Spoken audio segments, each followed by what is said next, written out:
Welcome back to the channel that curses way too goddamn fucking much shit. Fuck Sonic the fucking Hedgehog! Where do I begin with this guy? Well, I guess I'd better begin with addressing the weird sort of stigma circulating around him on the internet. The best way to start anything.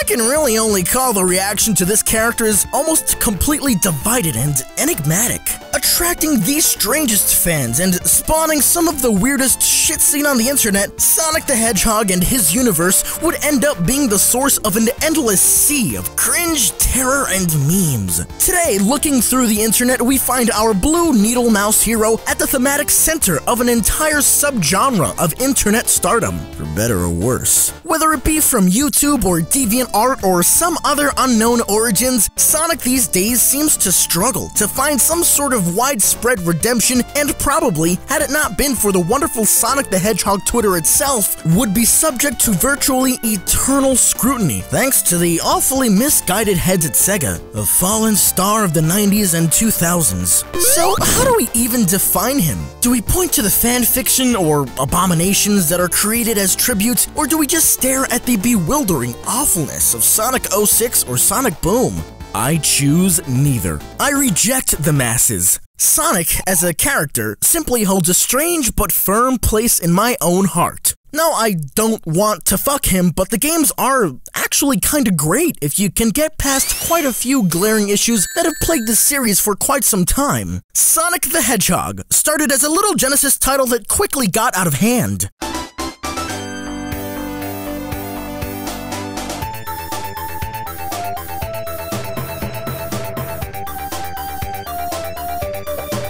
Yuji Naka, the wonderful, beautiful little bean that came up with him, wanted to make a game based around speed and something that could curl up into a ball and attack enemies. Bang! It's a fucking hedgehog. Running fast? No, they don't, actually, at all.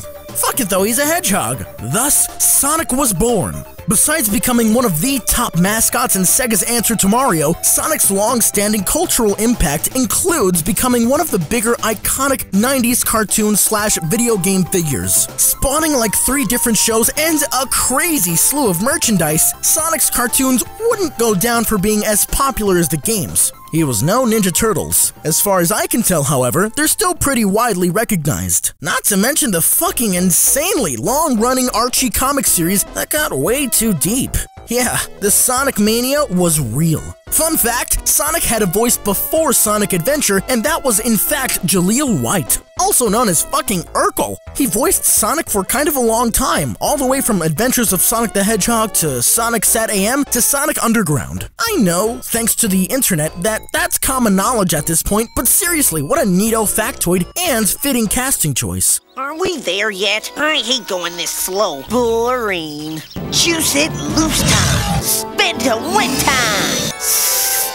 Yow, you are sizzling, Hedgehog. Snooze, you lose. Let's do it to it. Let's do it! Totally not grading at all. God, my fucking ears.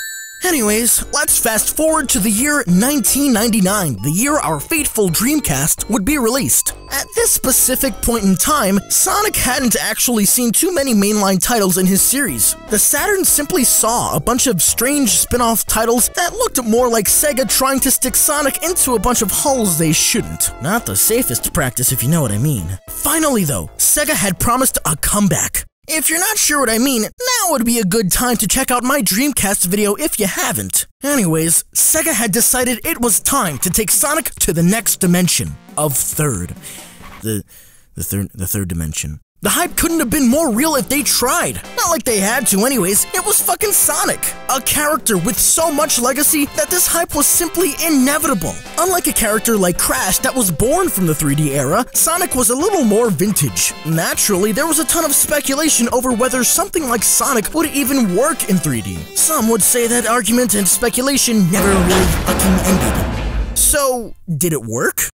Well, here's where things get messy, and here's where I have to say a few things. Things that are literally completely required for you to understand before I can even get on with the video. 1. Sonic Adventure is not a good game. I get it. I agree. That's something you'd think I would only say at the end, but as most of you might have already figured, things are a little bit different this time. That is to say that Sonic Adventure is widely recognized as being really buggy, obsolete, and sorta mechanically broken overall. However, this brings me to point 2, and I fucking love Sonic Adventure! Yep!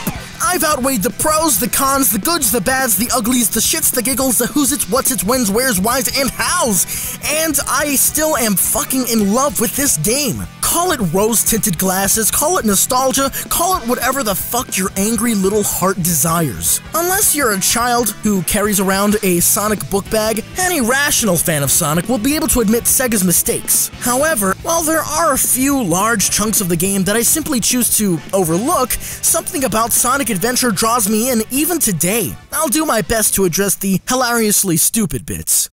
Whew, I've talked about game startups before, and Sonic Adventure does not disappoint. This beginning FMV starts super ominous. A light jingle plays over a few shots of definitely not New York City, and then all of a sudden, boom, we start getting this fucking flooding, and water shoots out the manhole, and then we get our title, Sonic Adventure. Then the music gets really fucking intense as we get shots of the city getting destroyed and first-person shots of a forest, and then Angel Island is falling. Angel fucking Island in 3D, by the way, and then we see it.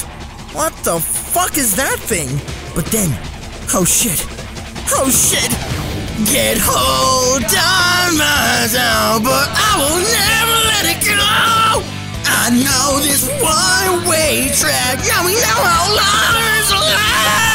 Even people who hate this game, they know. Oh, they know. Do I need to say anything even more about that? I think you get it. I think you know. Seeing all those characters looking fresh as hell in fully rendered 3D? Knuckles? Yeah. I'm pumped. I could just rip my old face off. What was that? That was too much for you, Grandma? Yeah, fuck you. Let's start the game. Press start.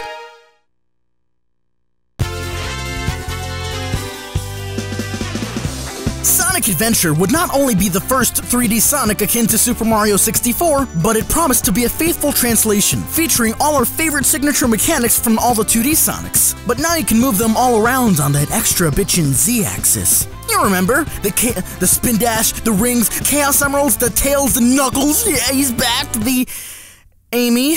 Okay, from Sonic CD. Neat. Giant purple, cat.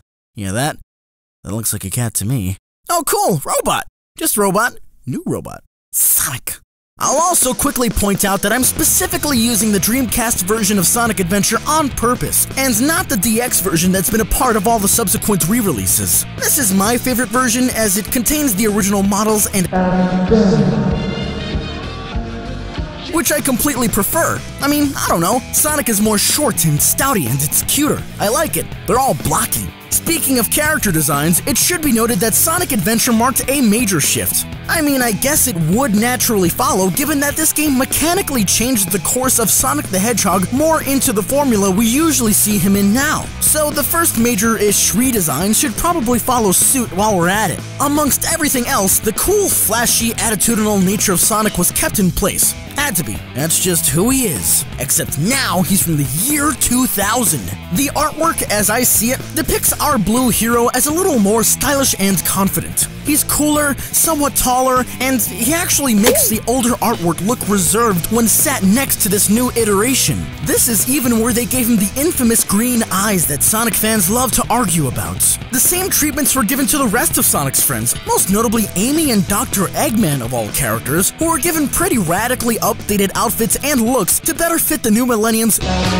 In fact, it's pretty comparable to what Jet Set Radio looks like. Hands and feet look slightly bigger, faces look sort of brighter and intimidating, but actually in an agreeable way. Another major shift that came in Sonic Adventure is in the now almost completely story-driven gameplay. Sonic Adventure is split up into a bunch of simultaneous intersecting stories. Some are good. Others are forgettable. Okay, so most people, including myself, play this game mainly for Sonic's levels, then kinda Tails' levels, which are basically just Sonic's, and then we sorta glaze over the rest of them. Some we ignore entirely. Most people say that's a bad thing, considering the rest of these stories are still part of the game, and they're right, but over time, it's simply something I've learned to accept. Like, in the sense that I can still get way excited for this game, I just don't think of any of the other stories because I don't really fucking care. However, it is an objective fact that a game shouldn't technically have 2 to 3 playable campaigns, and the rest are sorta afterthoughts. Oh well, let's talk about Sonic, which I consider the meat of the game. We begin with this lovely cutscene where we finally hear Sonic voiced by Ryan Drummond. Oh yeah! This is happening! He's alright, but everyone knows that Jason Griffith was where it was at. However, in true Dreamcast spirit, the game suffers from some more questionable voice acting. Oh no! Our weapons are useless! Retreat! All personnel, fall back! This is also where we get a glimpse into how badly the cutscenes in the game are actually animated. They're like based on animation loops and poses. It's so stupid, yet I can't help but love it. It creates a strange, corny to the game as a whole that I can enjoy ironically. Or unironically? Whatever, I have fun. We're suddenly dropped into a fight against a creature known as Chaos, and this isn't the last we see of him. It's pretty interesting to see our introductory level be a fight. I mean, most people consider it a negative thing, but I don't see a problem with it. It's kinda neat, and it's different in the sense that it's pretty counter-formula to standard Sonic games. Especially so since we're introduced to this game's open-world concept immediately after. For the first time ever, Sonic is actually given a hub world. We can walk around our city known as Station Square and talk to NPCs. Later on, we get to explore more areas, such as the Mystic Ruins, completely contrasting to Station Square's city with a nice little bustling, confusing jungle, and the Egg Carrier, the world's biggest plot device. This hub world slash overworld also serves to advance the plot in between levels. This is mostly where you'll see cutscenes, have some boss battles, and where you get character upgrades. Oh yeah, character upgrades. Each character gets their own set of moves, which can be upgraded by finding these power-ups in the hub world along the way. This feature would mark another change in the series as it introduced the Light Dash, a surprisingly neat little mechanic where Sonic can dash through a line of rings at light speed after charging his spin dash. This move fit in so well that it became a staple in Sonic's moveset for a lot of future titles, all the way up to Sonic Generations. We'll get to that eventually. Finally getting into a real stage, we're immediately taken to a super sunny, grassy, bright beach stage where we finally get to just go. After all these years of having to listen to people bash on the game, I'm taken right back to when I first played. I still feel very confident in how this game feels. Our first 3D Sonic actually contains a super familiar moveset, miraculously remaining functionally and mechanically identical to its two-dimensional platformers on the Genesis. Running, jumping, spinning, attacking, and really just gliding through levels feels not just confident, but carefree. This time though, we're given a brand new homing attack, which makes it easier to hit enemies and objectives in a 3D space. I've seen complaints that it doesn't work so accurately, but to date I've not really seen more than a few mishaps with the mechanic. It works surprisingly well. Definitely more functional than... The rest of the stages aim to retain this same spirit, pumping lots of exhilarating and adrenaline-filled moments throughout Sonic's entire campaign. In fact, I'd wager to say that nearly every level in Sonic Adventure is actually pretty memorable in its own right. This level, like any game that knows what it's doing, serves as a catalyst to get you pumped for the rest of the game. This is fucking Sonic for me, you know? It's powerful, yet still contains a very childlike innocence in some strange way. I've heard a lot of people shit on Sonic Adventure for straying too far from the original Sonic, but on the contrary, I feel like Sega did the most logical transfer here. Classic Sonic the Hedgehog, as far as I can tell, was based on forward progression while having to deal with platforming sections in between the parts where you got to go fast. There were some bits that were based on speed, but the notion that the whole game was is false. Sonic Adventure does almost the exact same thing here. Run fast, move through platforming, and go again. That being said, future games like Sonic Unleashed that do actually emphasize speed feel great and feel like even sharper, modern renditions of Sonic's gameplay.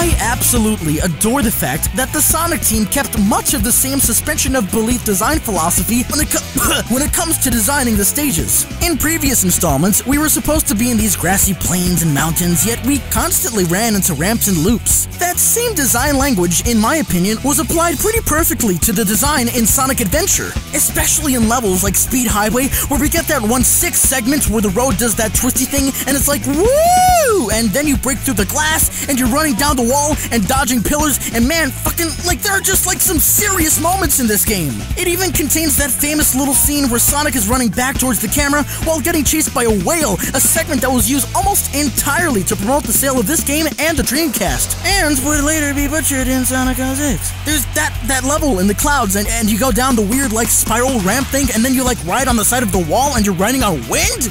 Jesus!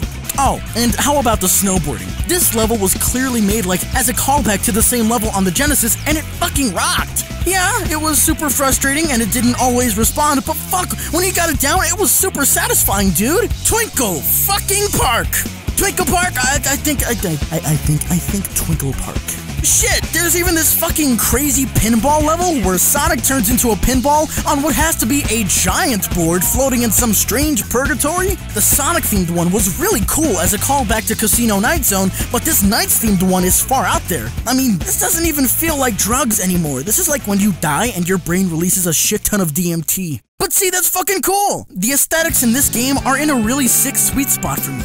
Very present in this title is that super prominent mid-2000s corny butt rock kind of vibe, and you can see it in everything that it does. The art in this game isn't perfect. It looks great, but more so than anything because it's fun to look at. The models and textures all contain this stupidly cheesy grain and blockiness, and that brings me joy. It's really simplistic and obsolete, but it wears well, like strange vintage clothing from your parents' closet. Sonic, Tails, and the rest of the friends are all clearly imperfect, both in model and animation. The game proudly bears its polygons. Those weird animation loops that are used in cutscenes make the game's story play out like a weird 2003 Flash movie on Newgrounds as characters sorta awkwardly and lovably bounce and slide around. The whole game instead looks like a strange blueprint of what the final product is supposed to be. In this day and age, much of what I love about this game almost comes purely from its charm.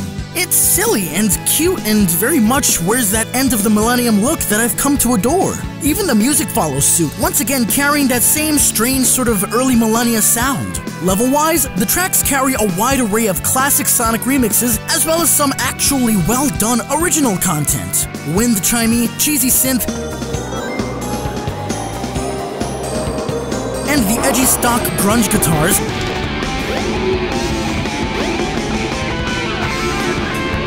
yet all remaining a lot in the vein of the older, traditional Sonic melodies. I will say that a lot of the adventure-field tracks are stuck in my head permanently, probably until I die. Tracks that play in the overworlds like Station Square, Mystic Ruins, and the Egg Carrier are ones that I can recognize from miles away. Simply hearing them brings a smile to my face. The weaker parts of the game probably come more from the slower parts of the game, like the boss battles and the flying segments. They flat out just kinda serve more as mandatory breaks in the game. Even the boss fights can boil down to a few shortcuts if you know what to do, while the flying segments, I mean, you can actually just set the controller down with minimal consequence. I'm usually not one to talk too negatively about any game, but some titles that I love face these issues and are simply unavoidable, unfortunately. That being said, I'd like to say that these bits and pieces, strong and weak, do in fact contribute to the bigger picture that I'm in love with. Again, rose-tinted glasses, nostalgia, or general apathy. Take your pick. Of course, Sonic and Tails have simply the most enjoyable levels in the game. They're about going fast with slight deviations in levels along the way, the snowboarding and the flying missions, which you have to fucking do twice! You can pick these up and play, easily. Knuckles consists of looking for the broken pieces of the Master Emerald, who cares? Amy's story involves moving really fucking slow with no methods of moving your little shit twig legs any faster, and big. And big. Oh my fucking... Big consists of Sega Bass fishing, and it's bad. Broken. Frustrating. I'm over it. Get it out of my goddamn face. I want to die. 102 Gamma, on the other hand, is actually kind of fun. In fact, I like it a lot. His story, if we can give it that, is arguably the strongest one in the game, yet it's probably the most overlooked. He literally has to deal with potentially gaining sentience and dealing with the loss of his robot brothers, all designed by Eggman, himself included. And not a single other character besides Amy really gives a shit. I would say it's surprisingly interesting to see the game from the perspective of one of Eggman's robots. I'll also readily admit that it's pretty cold when taking into account that you fight what would be your quote-unquote family. Regardless, Gamma's gameplay consists mostly of running through zones and shooting objects, destroying things. It's not terribly complex, but it's pretty neat to be able to lock on to targets and to hover and shoot stuff. It can actually get challenging depending on where you are and what enemies you're fighting. The best I can say about it really is that the mechanics contain replayability. The pacing and style of play for this character is enjoyable while still being fairly unique. I'm pretty sure this is the only instance in this game where the bosses actually pose somewhat of a threat. Sonic, Tails, and Gamma are the campaigns that really kept me entertained. So why the fuck would you play all 6 campaigns? Well, if you can endure the grueling task of Big the Cat, the answer lies in the 7th campaign that you unlock when you do beat all of those. The 7th campaign wraps up the entire story and reveals just what the fuck that intro was all about. That giant lizard thing from the intro, that right there is perfect chaos. That first boss you saw, that is this. That is this. And the only way to beat it is for Sonic to give his body, mind, and soul to the power of the emeralds. In return, he becomes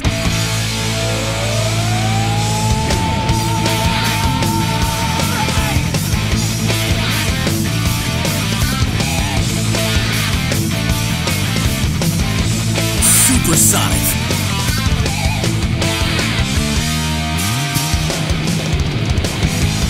Oh, yes! For those somehow not in the know, whenever Sonic harnesses the power of the Chaos Emeralds, he becomes unstoppable with crazy super speed, strength, and the ability to fly. Usually saved for when shit gets real, i.e. the end of the game. It's time to fuck shit up! I will never let it go!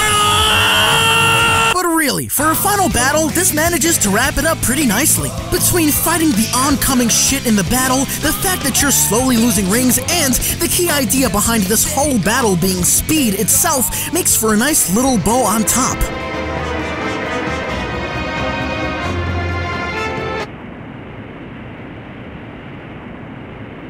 Hey, I'll play with you some other time.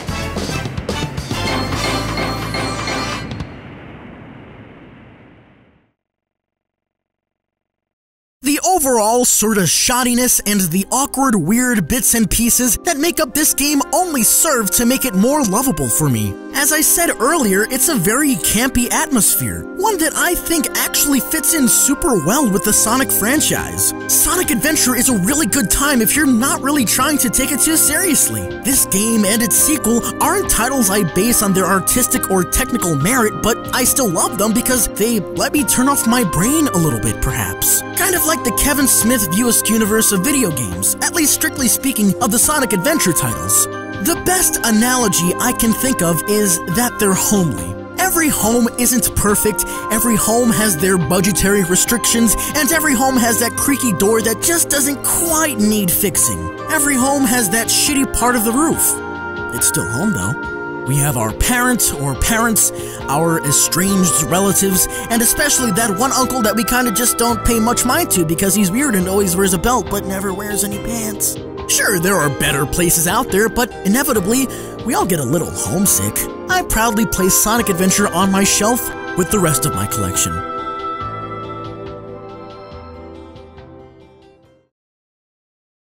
Of course, Sonic's adventure didn't quite end there. There's one last Dreamcast favorite we need to go over.